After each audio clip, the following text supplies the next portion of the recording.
Hello, everyone, and welcome into Sports Talk Chicago. I'm Joey Christopoulos. Follow me at Joey Sports Guy. Got a great guest coming up, former NFL linebacker, former Illini football standout, Trey Watson is going to join the show to talk about Caleb Williams versus Jordan Love. But first, we got to say hello to our wonderful radio affiliates all across the great state of Illinois, broadcasting this show today, 98.3 The Life, WKAN, W55 The Ticket, ACTV, JED TV, WJOB, Cities 92.9 Talk FM, and 101.1 Peoria Sports Radio.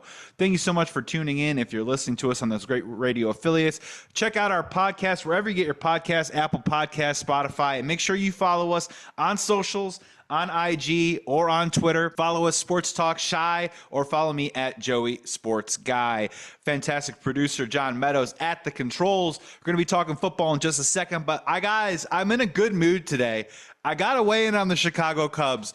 And look, taping this right now on a Wednesday. You're listening to this on a Thursday as we're heading into the weekend series. Cubs have the off day on Thursday. Then they take on the Mets at Wrigley. It's going to be hot. Hopefully the wind is going to continue to blow out. And look, I'm just going to say it. This is a great moment for the Chicago Cubs to turn this whole thing around. I get it. They're 3 games under 500. I get it. They just beat the San Francisco Giants 6-5 after the bullpen gives up 4 runs after a fantastic Kyle Hendricks start. But guys, this is it. And I'm seeing a couple of signs that I like about the Chicago Cubs team. I am personally tired of railing on what is wrong with the Chicago Cubs team. And look, it has been earned. It has been deserved. But I've seen a couple of glimmers that say to myself, hey, maybe, just maybe, the Chicago Cubs can turn this season around. The first one is, this is not a season saver, but a great start from Kyle Hendricks on Wednesday. Just fantastic. First of all, for the nostalgia of my heart, it was great to see just the shape of his pitches, the way that we knew old Kyle Hendricks. He was dotting the outside corner. He was going high and inside with the 88-mile-an-hour fastball, getting swing and miss. And then, of course, that changeup was dancing all over the plate. He had a no-no going into the 6th inning. He pitched fantastic baseball. And look, the Chicago Cubs, they need it right now. They need Kyle Hendricks, not to save their season, but just to get through the next 2 or 3 weeks. You got Ben Brown on the IL. You got Jordan Wicks with an oblique injury. Look, both of those injuries, Ben Brown has a neck issue, fractured vertebrae possibly. He's getting more tests. He's seeing a specialist, and Jordan Wicks with the oblique. Those are 2 injuries that do not scream, I will see you soon. Those are 2 injuries that scream, we may not see you until August or September at best at this point. So Kyle Hendricks, whether you guys like it or not, he's going to have to take the ball every 5th day. And look, I was one of the first people at the beginning of the season that said that the Chicago Cubs had a Kyle Hendricks problem. They put him back in the bullpen, and he's come back.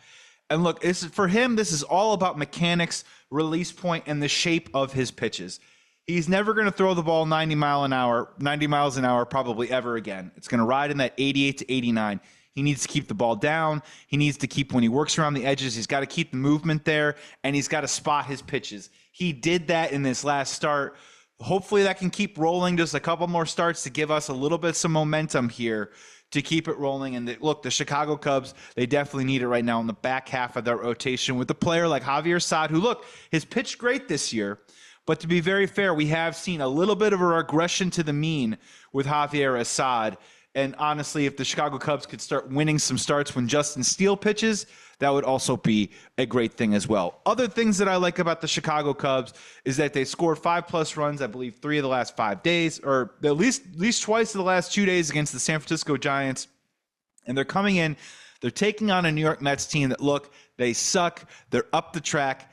They're going to be trading players very soon. This is a bottom-of-the-basement team in the National League, and they need to take advantage, the Chicago Cubs do. And I'm saying it right now, this is the opportunity where the Chicago Cubs need to win at least 2 or 3 or sweep the series this weekend to get back to 500. If they can do that, there is a type of momentum that starts to, again, wrap your head around Jed adding at the deadline, maybe going out and taking a big swing, and maybe this team can get back into the divisional race, and at the very least, a wild card race that is completely wide open right now with teams under 500 right in the mix. Really like to see that. The other part that I really liked about is, let's talk about lineup construction for just a quick second. Today specifically, what the Chicago Cubs have not gotten all season long is the back half of the lineup has basically been an automatic out. Dansby Swanson, the catching position, and whoever they're having in the 9-hole right now has basically been borderline 8 to 9 automatic outs a game. That's 3 innings. If you're only playing 6 innings of offense, I don't need to do the math for you. The Chicago Cubs are going to struggle to score runs. But today you saw Ian Happ, who's white hot right now. He picked up 2 hits. You saw Dansby Swanson. He picked up 2 hits. That guy's got to get it going. He started off the week as one of my losers of last weekend. I want to see him in the winners column when I do it again this following Monday on that ledger. And then obviously Pete Armstrong picked up a couple hits too as well. And Miguel Amaya hitting the ball a little bit harder. They went out, they said goodbye to Yan Gomes, who was a leader in the locker room, who was a player that really surprised me last season. And I actually, for a couple seconds there, became a Yan Gomes fan.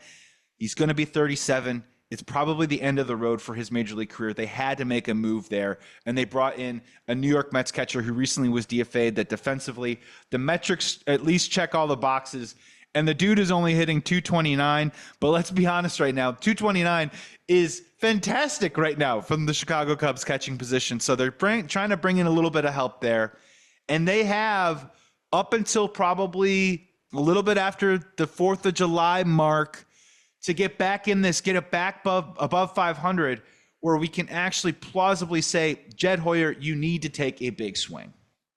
Because look, lineup construction is still a little bit of an issue for the Chicago Cubs. I'm a big fan of Nico Hoerner at the top of the lineup. We've seen that the last couple of days with Mike Tauchman now on the IL. I like that a lot. The dude hit over 280 from the number 1 or number 2 spot in the lineup last year for the Chicago Cubs. Why did Craig Counsell put him at the bottom of the lineup? I'm not so sure. And when you talk about the philosophy of hitting, I didn't play the game at a professional level, but you hear it all the time from professional hitters that they do like a little bit of some certainty, a little bit of constant in their daily routine. And I think Craig Counsell erred and made a few mistakes with this lineup throughout the season. The first one was putting Nico Hoerner at the bottom of the lineup. Instead of the guy who last year was slashing balls into right field, who's just hitting the ball hard, hitting the ball early in counts, stealing bases, a guy who is causing havoc early on at the top of the lineup for guys to drive him in. Now he's in a different spot in the lineup where when a team isn't scoring runs, maybe the dude is maybe gripping the bat too tight and trying to hit the ball over the fence every time or trying to drive in runs. I don't know, honestly, if that's Nico Hoerner's game right now. I like him at the top of the lineup. There's a certain energy when Nico Hoerner gets on base early on, setting it up for the guys behind them, and we saw success with it last year. I like that that's finally happening. Another thing that I like is, I've said it before, I think Christopher Morel in the cleanup spot was a mistake. I like Christopher Morel's offensive talent. I'm not a fan of him defensively. But offensively, I am a fan of him. He's leading the team in RBIs right now and home runs. But this was a guy who the Chicago Cubs hit mostly 7, 8, 9 most of last year. And the guy, excuse me to be glib with my phrase here, but the dude was a grip it and rip it type dude. You put him in the cleanup spot, that is a completely different responsibility. Not only are you in charge of being the main slug on the team, but when there are ducks on the pond, you have to come through. And when you don't come through as the cleanup hitter, I think you feel it a little bit more. You feel it a little bit more of, well, somebody behind me is going to pick me up. You're the cleanup hitter, man. You're supposed to be driving in those runs. And I think that sort of played into a little bit of Christopher Morel, taking away some of that aggressiveness. Now, look, his swing rate and K rate is down. His walk rate is up. Those are all good signs. But I think it's taken some of the teeth out of what makes Christopher Morel so interesting. The guy by far has the most bat speed on the team. I want him gripping and ripping. I mean, I could probably deal with a couple extra strikeouts if you're saying that he's going to hit the ball hard into the gaps a couple extra times. They moved him out of the cleanup spot. They've backed everybody up a little bit. And I've liked that look from the Chicago Cubs the last couple of days. They need to stick with that heading into this weekend series against the Mets. Michael Busch in the 2 spot. Now, look, growing up, the leadoff spot was supposed to be the spark plug, supposed to be the fastest guy, contact hitter guy supposed to try and get on base. The number 2 hitter typically was your best hitter in the lineup, but not necessarily the best slugger on your team. I think mostly of a guy like Bill Miller. If anyone wants to quote me back in the day, a guy that led the league in hitting way, way, way back in time. I like Michael Bush there. The guy can draw a walk. Contact rate, not so great. But look, he's got a little power. He can hit the ball to the right side. And I do like him, especially if Nico Horner doubles to lead off a game, moving a runner over and setting him up for guys like Seiya and Cody Bellinger. I don't mind flipping every once in a while, moving Seiya up to 2 and Cody Bellinger 3, because the new school thought, bullpen be damned. I've said it before. The Chicago Cubs, if they're going to get back into contention here, it's not coming from the bullpen. Even if they do add a guy, it will not solve what ails that bullpen. That is going to be a problem the rest of the season, and that's on Jed Hoyer in the front office. Nothing you can do about that. But what you can do about that is you could score more runs. They need to construct the lineup in the way that they've had the last couple of days, stay with it, get consistent with it, and see if this team can score a little bit more. Now, look, I've been on board with this for a long time. You know, me and John used to go back and forth with this all the time. I wasn't a big fan of when they traded the Cubby core 3 years ago. It wasn't because I thought that the players' futures were so bright. My thing was, what is the plan to replace them? Tell me what the plan is, and I can get on board with it. If you're going to non-tender Kyle Schwarber, tell me what the plan is. If you're going to trade Chris Bryant, tell me what the plan is at third base. If you're going to trade Anthony Rizzo, tell me you have someone waiting in the wings to replace him at first base. They never had any of those guys. And now they're sitting in a situation where, again, I'm not the only one saying this, is that the Chicago Cubs lack star power. It's just true. They lack top-heavy, high-end, elite talent. They lack velocity, they lack power, they lack slug. And look, they are loaded with a bunch of guys that can probably hit 18 to 24 home runs a year. That's great. It's pretty good. They actually have 3, 4, maybe even 5 guys that can do that. It's not a bad way to run it out there, but they don't have that monster in the middle of the lineup.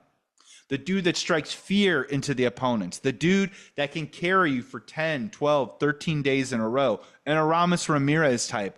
I know that he's maligned in Cubs history, but I loved Aramis Ramirez because you know what? When the team wasn't going great, he could pick you up and literally carry you for almost a week offensively and pick you up some wins that you probably shouldn't have had. My power ranking right now for the trade deadline is Vladimir Guerrero is 1, Pete Alonso is number 2, and a distant third is Alex Bregman. Alex Bregman scares me a little bit. Pete Alonso also because you would have to pay him when you could probably just wait till the end of the year. Look, I know Pete Alonso right now only has, 13, 14 home runs as of this taping right now. But look, the dude hit 46 last year. He's a difference maker, okay, everybody? I get that he strikes out a lot, but I guarantee you he's also not Christopher Morel. He's also not Michael Bush, okay? This dude is a different type of player that the Chicago Cubs currently do not have right now, and they need a little bit of a different look. I'm not sure that they're going to go in that direction. They might stick on the pitching side. I'm not holding my breath for Vladimir Guerrero Jr., even though that's something that the Chicago Cubs should do. But there is a path for the Cubs to get back into this now. I truly do believe that. If they fall back on their face, they lose 2 or 3, call me wrong, call me, the foolish optimist that I am. But I have seen over the last couple of days a team turning the corner. It's very hot here in Chicago right now. The wind will be blowing out this weekend.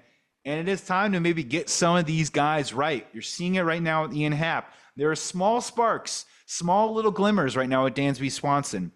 Michael Bush's arrow is pointing up. Nico Horner's arrow is slightly pointing up. And Seiya and Cody Bellinger have kind of gotten back to a little bit of who they are as hitters. 270, 280, going to drive in some runs, hit for occasional power, but mostly gap-type hitters. It's starting to take shape a little bit. I want to be optimistic about the Chicago Cubs, and I really do think with this weekend with the New York Mets, it's a huge series for the Cubs to get back in the NL Central race.